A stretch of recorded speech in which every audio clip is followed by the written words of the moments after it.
the city of Denver's election day is next Tuesday, and as of this taping, voter turnout looks to be very light, just under 14%. A competitive mayoral race, 2 controversial ballot issues, and 2 different open city council races hang in the balance. Joey, I look at 14%, I say, come on, Denver. I mean, I realize this is not an open mayoral seat, but Initiative 300 is hitting record spending for commercials. There's a lot of things to vote for. Why is it just such a light voter turnout so far? Well, one thing we expect of our politics is that it's entertainment, and this just hasn't been that entertaining. You know, there are big issues that people should be excited about, the growth issue, but they're not. They haven't, maybe the messages haven't galvanized, maybe people just haven't shown up with their pitchforks and torches yet. But I've been a little bit surprised. We've got 50 candidates running for city council, 2 open seats, a competitive third-term mayoral race. These are not usual things for Denver.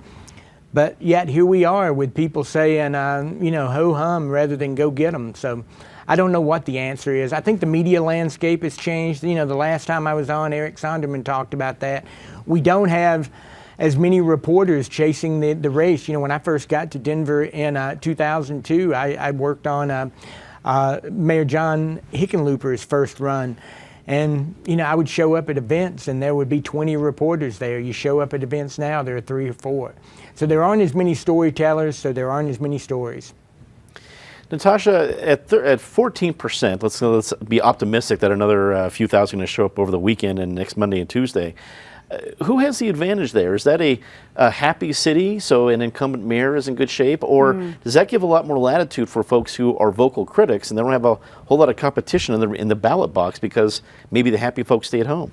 Well, I think it's important not to read too much into that number. I think the voting system with mail-in ballots is still early enough that we really don't know what the impact of that is. I think human beings respond well to deadlines. As someone whose career is run by deadlines, let's keep in mind Election Day is there for a reason and people still have time to turn it in. So if anything, it's a rallying cry for people to turn in their ballots, which of course they should do.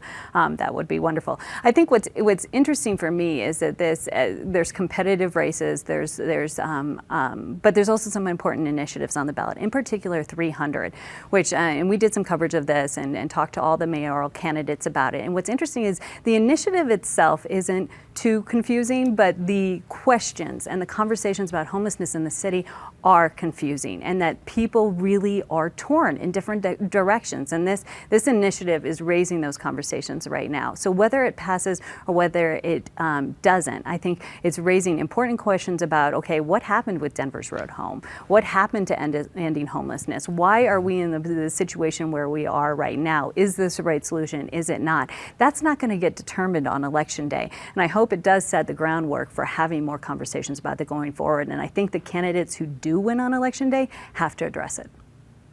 Patty, what do you think? You live and work in Denver. Are people just not interested in voting, or like Natasha, and I know I'm old school myself, are we looking at a flood of people voting on Tuesday? We have to remember how the dynamics of voting have changed. So you don't have to have a crowd out there with the pitchforks.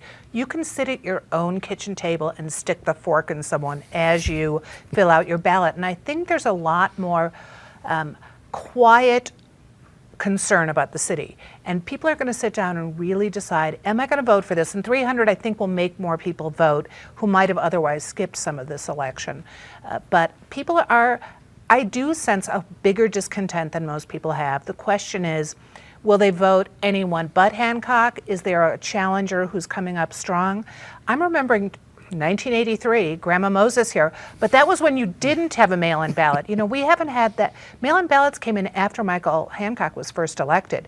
In 1983, when there were more challengers to the incumbent, it was a snowstorm that really took out Bill McNichols, but there was a lot more discontent than people thought, and Federico Peña, who'd been the darkest of dark horses in that race, did take over. We could see something like that happen again if snow hits, but that probably won't happen. It doesn't look like it this weekend. But just if people look around and say, I don't like the potholes, I don't like the growth, I think we need change. David, looking at a low turnout or the other energy and issues in this election, who do you think that benefits? That's hard to say, because if you would imagine there's a great silent majority that favors Hancock, but they're too lazy to vote, and so all you get is the 14% malcontents who vote hypothetically, you could have an upset. And I'm sure the campaigns are working very hard on their get out the vote things to make sure their identified friendlies are pestered until their ballot has been received. The 300 ballot initiative is very important. I mean, that would, if it passed, it would make Denver worse than Seattle and San Francisco in terms of the homeless problem, because not only does it would authorize camping anywhere, all over city parks. Jeff Shoemaker, who leads the campaign against it, has explained it even says that your car is your legal residence, and it's written in a way so that would override everything else. If you park your car in a 2-hour zone and live in your car forever, this ordinance would give you the right to do that. And likewise to park in front of somebody's house, even though there may be time limits on that street for residential control and no overnight parking, all of that would go away.